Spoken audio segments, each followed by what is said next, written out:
04. Here we go then. They say dress for the job you want. The thing is, I don't aspire to labour.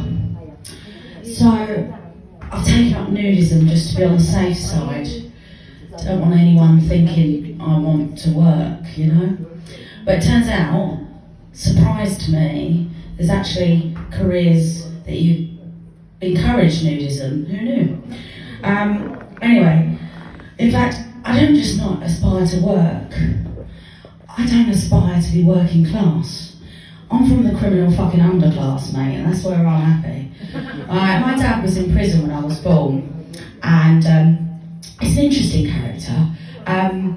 He came to the UK as a refugee, having been born in a concentration camp, and you know, really thrived here, got a good education. It's a wonderful story of, you know, an immigrant entering society, and then he went straight from school to Borstal to prison and never worked again. So it's sort of a positive story about an immigrant acclimatising. He definitely didn't come here to take anyone's fucking job. He didn't want a job. He didn't aspire to work, right? But it does rather play into the racist argument about immigrants, doesn't it, right? Because he came here to ponce off us. And the thing is, he came here, he acclimatised so well, he voted for Brexit, he was a massive fucking racist. So, one of us, you know what I mean? But, at the same time, like, not the immigrant story other people want to tell, is it? Do you know what I mean?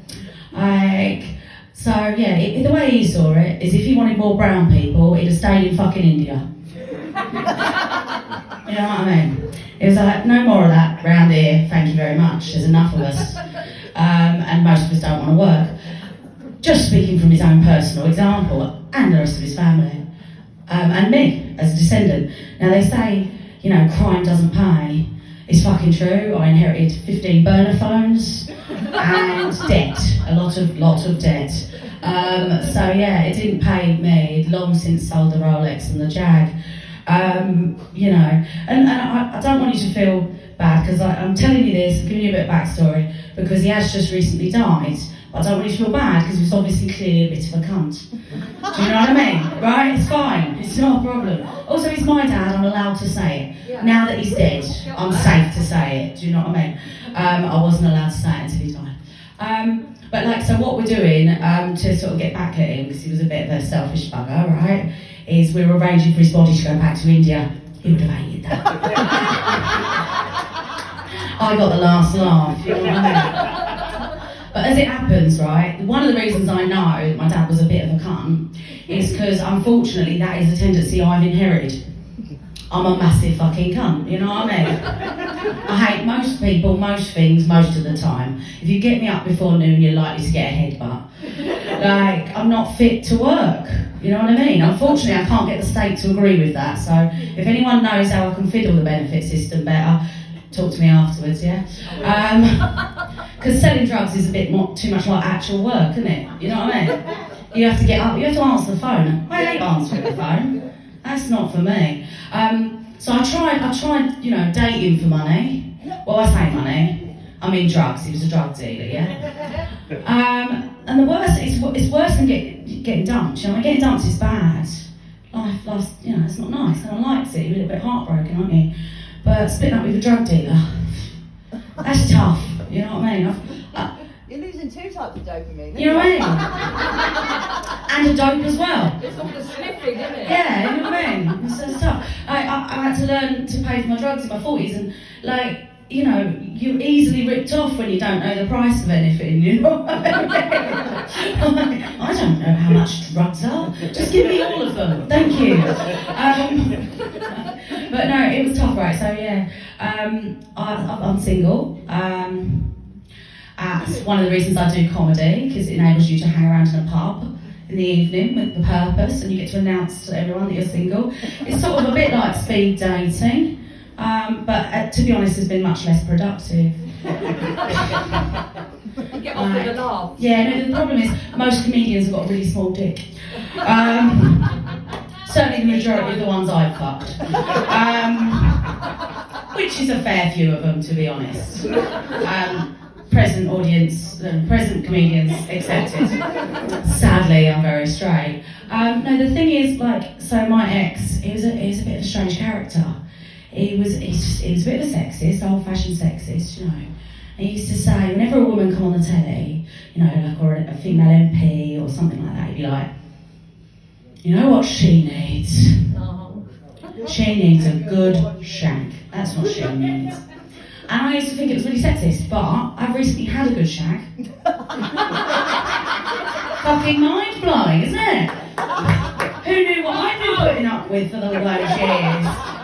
Wasn't touching the sides, people. But no, yeah, so it's transformative. I'm not even bitter about getting dumped anymore. But, you know, don't worry, I am still recycling material about his recycled material.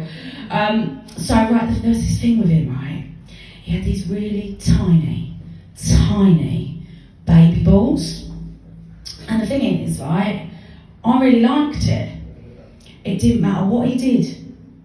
I could still breathe. No, it's lovely. It's almost romantic. Do you know what I mean? But I did wonder. I was like, they're baby balls, actual baby fucking balls. Is it okay that you like them? Could you be a pedo? Like, it's a bit worried. I had to check. It's fine. It's a loophole. It's just like a shaved fanny.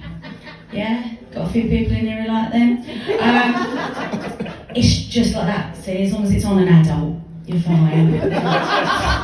Yeah, lucky what ugly's cat. Absolutely. You know what I mean? So, anyway, the other weird thing about him, right, is he, you know what, I lived in Folkestone for about 10 years, so I'm going to bother with the posh version of this joke, but I will explain it to you afterwards, alright? I know we're not posh around here. Right, so basically, he didn't emit any ejaculate. Yeah, no, so, no jizz, babes, no jizz, none whatsoever. Dry as a bone, yeah? Right, but the thing is, that means I haven't practiced my cum face in about 7 years. Just to clarify, I mean the face you make when someone is threatening to come, actual face. Yeah, that face. Not your face you make when you come. Obviously, I practice that, mainly alone. And occasionally with his best mate. But no, but at this point, I just don't know if I'm bringing it back.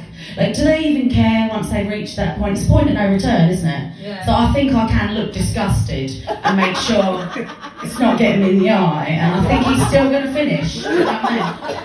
My problem now, of course, is that dating's a lot harder in your 40s, and I know what you're saying. I don't look a day over 29, thank you. Exactly. I know. Absolutely. Asian don't raisin, and fat don't crack. The thing is, right, no one plans on becoming a cougar. Like, in fact, you only realise it's happened when you suddenly understand why it's a predatory animal. Oh, the prey don't want to get caught. I did not see this coming. You know what's worse than the male gaze? It's the absolute fucking lack of it. That's what it is, yeah. I'm not happy about being invisible. I have managed to catch the odd dick, but to be honest, I've had to massively lower my standards. That's how I've done it. Like, you know, once upon a time I used to say, and I didn't start with high standards, I used to say own hair, own teeth, own job. Now, like, 1 out of 3 seems reasonable. You know what I mean? You don't want to be, you know, who am I to ask? I basically am homeless. I have been sleeping in my dead uncle's bed. Don't worry, he's not in it. That would be weird. No, he's under the telly. He loved that telly. That's what he would have wanted. And he wasn't a cunt, so we're not sending him to India. Anyway, I normally end on something, but tonight I'm not gonna. No, okay, well, I mean, oh yeah, you know what, it's funny, I did manage to catch a dick recently. I was on the night bus from Dalston, you know, I'd been clubbing. No, I'm kidding, I was on a rail replacement bus from Dalston. But like, in my defence, I'm not a slut, he had drugs.